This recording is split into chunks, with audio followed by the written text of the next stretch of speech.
No electricity, no compressor, no monthly bill, and a room that sits 30 degrees cooler than the air outside your window. You saw that in the title, and part of you thought it was impossible. Stay right where you are, because by the end of this you'll understand exactly how it works and why you were never supposed to find out. Here's the claim, and I'm going to say it plainly. There is a homemade cooling device built from materials you already have in your garage that can pull the temperature of a room down by 20 to 30 degrees without drawing a single watt of power.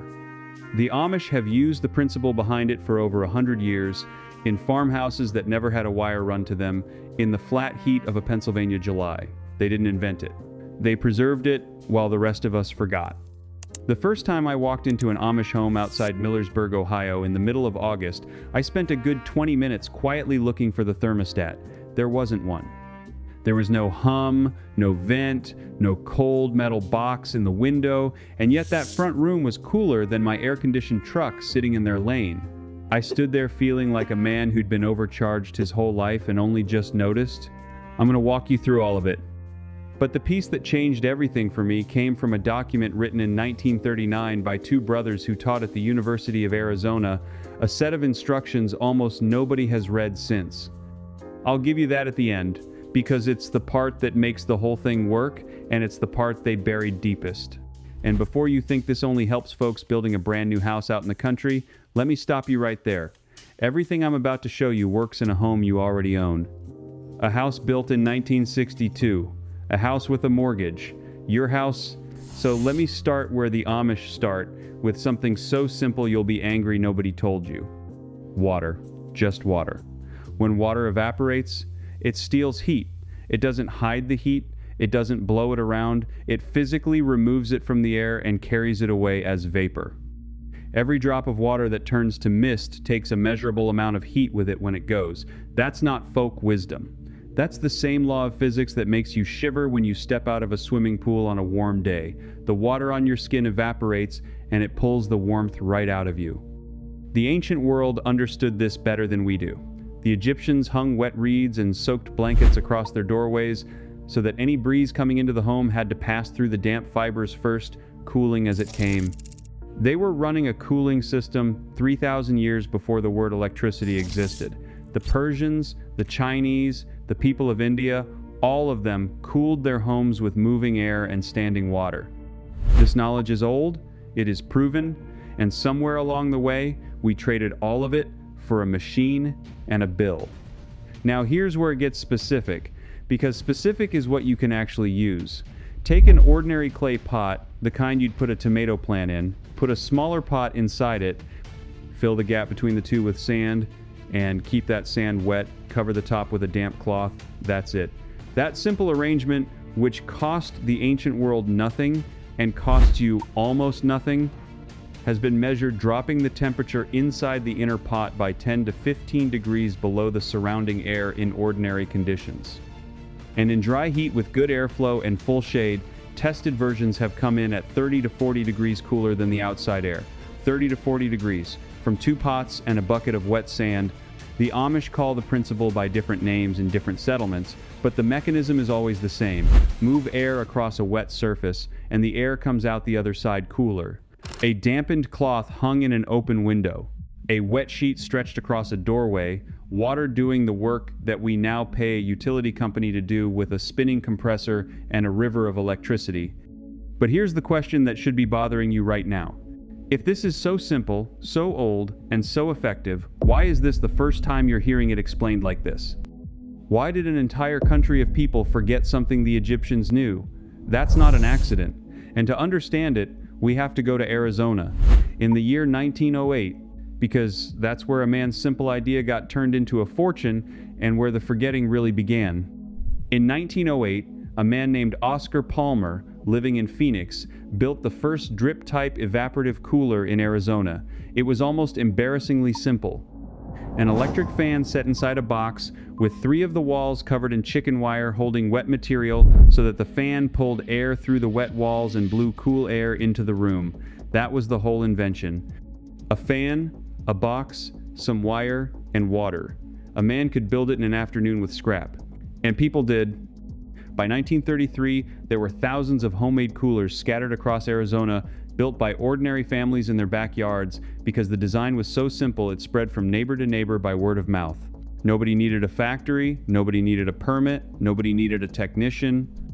A family in the desert could keep their home livable through a 110-degree summer for the cost of water and a little effort. This was the people's technology. It belonged to everyone. Now think carefully about what that means for a company that wants to sell you a machine. You cannot build a large, profitable industry around a device that any man can assemble from a fan and a wooden box. There's no margin in wet sand. There's no recurring revenue in a damp sheet hung in a window. The thing that made evaporative cooling beautiful, that it was cheap, simple, and belonged to the common man, was exactly the thing that made it worthless to the people who wanted to build an empire. So a different machine got promoted instead. The sealed, complicated, refrigerated air conditioner, the one you cannot build, cannot fully repair, and cannot run without a steady connection to the grid and a steady payment every single month. That's not a machine that sets you free. That's a machine that signs you up. And the men who sold it understood the difference perfectly. One of the early manufacturers, flush with success, actually bragged in a 1937 newspaper that a home without air conditioning would soon be like a home without lights. Read that again. He wasn't describing comfort, he was describing dependency, and he was proud of it. That's the shift. Cooling stopped being something you did for yourself with your own two hands and became something you rented forever from a company that could raise the price anytime it pleased. And the old knowledge, the wet cloth, the clay pot, the fan in the box, got quietly labeled as primitive, as poor people's cooling, as something to be ashamed of, and a whole generation let it slip away. But the Amish didn't, and that's the part I want you to hold on to. Now, before we go further, I want to give you something to carry out of here today, and then I want to tell you where the rest of it lives. Everything I've walked you through so far, the wet cloth in the window, the pot and pot cooler, the fan, and the box, these are just the first few pages of a much larger record that most families threw out 2 generations ago. I spent a long time piecing the full collection back together, the heating formulas, the cooling systems, the pantry and root cellar methods, the pest control, the whole off-grid way of running a home, and I gathered them into a 3-volume set I call the Complete Field Vault.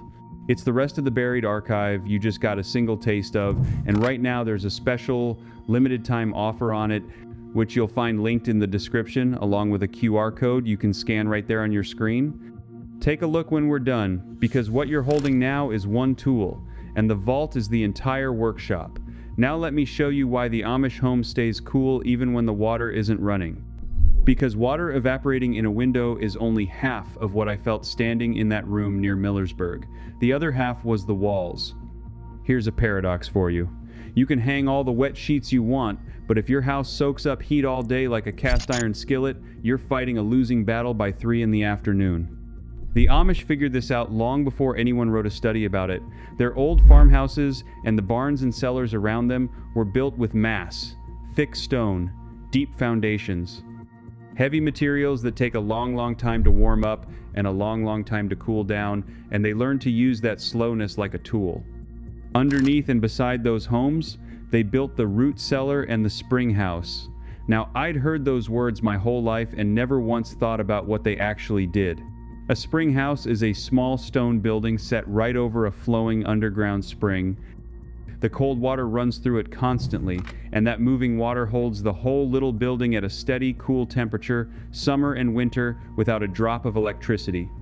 Families kept their milk, their butter, their meat, and their cheese in there, and it stayed fresh through the hottest part of the year. In the Appalachian settlements, they built these stone structures directly over freshwater springs, specifically so the natural flow of cold water would hold everything at the right temperature and keep it from spoiling. The root cellar worked on the same idea, but with the earth itself. Dig down far enough, and the ground stays cool and stable year-round, no matter how brutal the sun is up top. Some of the old farm cellars in Lancaster County, Pennsylvania, were even built with a shaft running out to the farm's well, so that cool air could circulate up from below and keep the whole cellar chilled. They were using the temperature of the deep earth as a free, endless source of cool, decades before anyone slapped the word geothermal on it and started charging you for the privilege. And this is the thing that ties it all together. The Earth, 5 or 10 feet down, sits at a cool and steady temperature all year. It doesn't spike in July. It doesn't care about the heat wave on the news. That stable, cool ground is sitting right underneath the home you're living in this very second. The Amish never forgot it was there. Most of us built right on top of it and never gave it a thought. So, the Amish home isn't cool because of one trick. It's cool because of layers. Heavy mass that resists the heat. Cool earth below that acts as an anchor. And moving air across water to carry the last of the warmth away. 3 simple ideas, stacked together, doing quietly what a $5,000 machine does loudly and expensively. But I already know what some of you are thinking. You're thinking, that's fine for a stone farmhouse with a spring under it, but I live in a ranch house from 1968 on a concrete slab. This has nothing to do with me, and I'm telling you you're wrong, and this next part is the reason I'm telling you. Now, if you already own a house and you're thinking this only applies to people building from scratch, stay with me, because this next part is specifically for you. You do not need a spring under your home. You do not need to tear out a single wall. You do not need a contractor, a permit, or anyone's approval.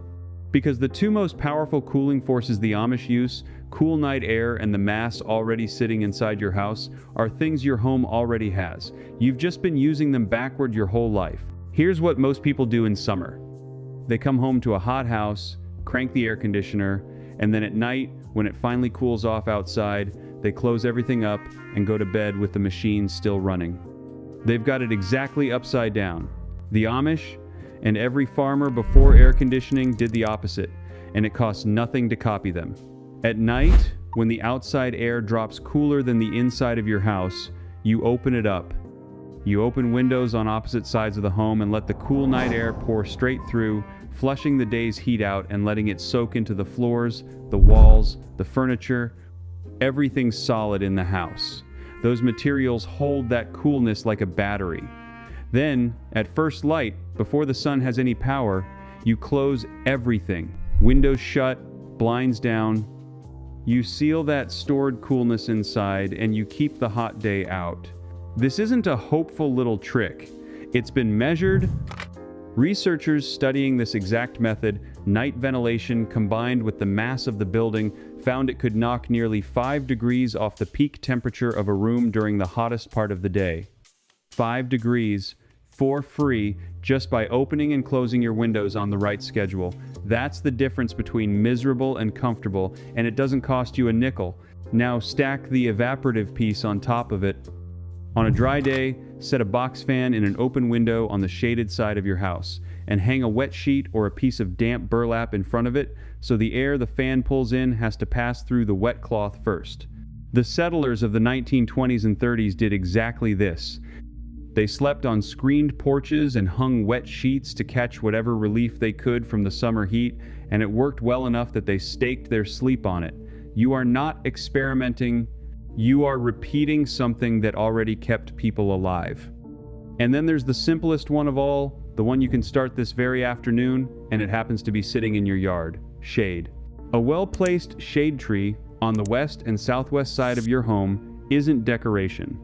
The Arbor Day Foundation found that well-placed trees can cut air conditioning costs by as much as 35%, and power company studies showed a yard with 50% shade saved an average of $30 a month in summer compared to a bare, treeless lot. Other research put the reduction in heat coming through your walls and windows anywhere from 40 to 80% depending on where the tree stands. Think about that. A single tree planted in the right spot, doing the work of a machine for 30 years and asking nothing from you in return. So, no, this is not just for the man building a new home in the woods. This is for the man in the 1968 ranch house who's tired of opening an electric bill in July that reads like a car payment. The tools are already in your walls, in your yard, and in the cool night air outside your bedroom window. You were just never taught to use them. But all of this, the wet cloth, the night air, the mass, the shade, all of it leads to one final piece. And this is the one I promised you at the start. This is the part that was written down, tested, and then left to gather dust for 80 years.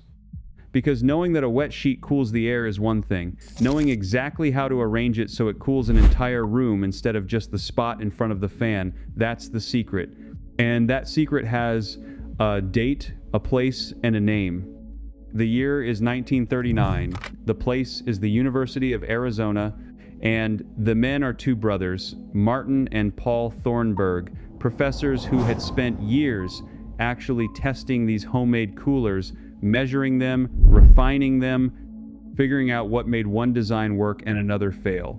And in 1939, they published their findings in a set of mimeographed instructions with a plain, honest title, Cooling for the Arizona Home. Not a sales brochure, not a patent to make themselves rich. Just tested, written down instructions meant to help ordinary families cool their houses with their own hands. And here is the piece that almost nobody remembers, the piece that separates a gimmick from a genuine homemade air conditioner. It isn't enough to blow air through a wet screen into a sealed room. If you do that, the room fills with damp air, the cooling stalls, and you sit there sweating and disappointed, wondering why the old-timers ever bothered. The Thornburgs understood something deeper. The system only works if the air keeps moving all the way through and out. You have to give the cool, moist air a way to leave. So the real design is this. On the shaded, windward side of the house, you bring air in through the wet medium, the damp burlap, the wet pads, the moist screen. That's where the cooling happens. But then, on the far side of the house, up high, you open a second, smaller outlet, a cracked window near the ceiling, a vent, an upper opening, so the warm, used air is constantly pushed out and pulled up and away. That steady one-way current is the whole trick. Cool air drawn in low through the water, warm air pushed out high on the opposite side. It turns your entire house into one slow, gentle river of cooling air, not a damp box in one window, a whole home breathing cool. That's the difference between the people who tried a wet sheet once, gave up, and told everyone it doesn't work, and the Amish family whose front room sat 30 degrees cooler than my truck. It was never about the water alone. It was about the path the air takes through the house, in through the water, low and shaded, out through the top, on the far side. The Thornburgs proved it, wrote it down, and then the whole country reached past their little stack of paper and bought a machine instead. And that's the part that ought to make you sit up. This wasn't lost knowledge in the sense that nobody ever knew it. 2 university professors tested it and published it. Farmers used it. The Amish kept using it straight through to today, in Lancaster County and Holmes County, in homes with no meter on the wall. The knowledge survived. It was just quietly stepped over because there was more money to be made selling a sealed machine and a lifetime of monthly payments than there ever was in teaching a man to cool his own home with water, air, and the shade of a tree. You can do this weekend in the home you already own. A box fan, a wet sheet, or a length of burlap. A window on the shaded side, low. A cracked window on the far side, high. Cool night air pulled through in the evening and sealed in at dawn. A tree marked for planting on your southwest corner. That's not a fantasy for people with land and money. That's a Saturday afternoon and a few dollars, and it's the same arrangement. 2 Arizona professors measured and blessed in 1939, the same principle the Egyptians hung in their doorways, the same quiet comfort I stood inside near Millersburg and mistook for a miracle. It was never a miracle. It was just knowledge somebody decided you didn't need to have. So here's what I want you to really feel now that you have it back. You were never as dependent as they made you believe. The comfort you thought you had to rent month after month, summer after summer, was something your great-grandparents produced for themselves with their own hands and a bucket of water. That capability didn't disappear. It was taken one clever advertisement and one forgotten pamphlet at a time. And today you took a piece of it back. If you're the kind of person who suspects that real, practical knowledge has been quietly pushed aside so that somebody else could keep collecting your money, then you already know what to do with what you just learned. You put it to work, and you don't let it get forgotten again. Now, I want to hear from you, and I mean specifically, tell me this in the comments. Does your house have a window on the shaded side, low, and another one up high on the opposite end that you could crack open tonight? Picture your own floor plan and tell me whether you've got that path for the air to travel. Don't just think it. Write it down below, because the folks reading these comments are learning from each other, and your layout might be the one that helps a stranger finally understand it. Leave the comment. This channel only grows when you speak up. And if any of this landed the way it landed for me the first time, subscribe and stand with the rest of us who are pulling this old knowledge back out of the dark, one method at a time. We are not here for entertainment. We are here to recover what was taken. Because next time, I'm going to show you how those same Amish families keep their cellars cold enough to store a winter's worth of food straight through the summer with no ice, no freezer, and no electricity, using one detail about the direction they dig that almost everyone gets wrong. You won't want to miss the direction. It changes everything. I'll see you there.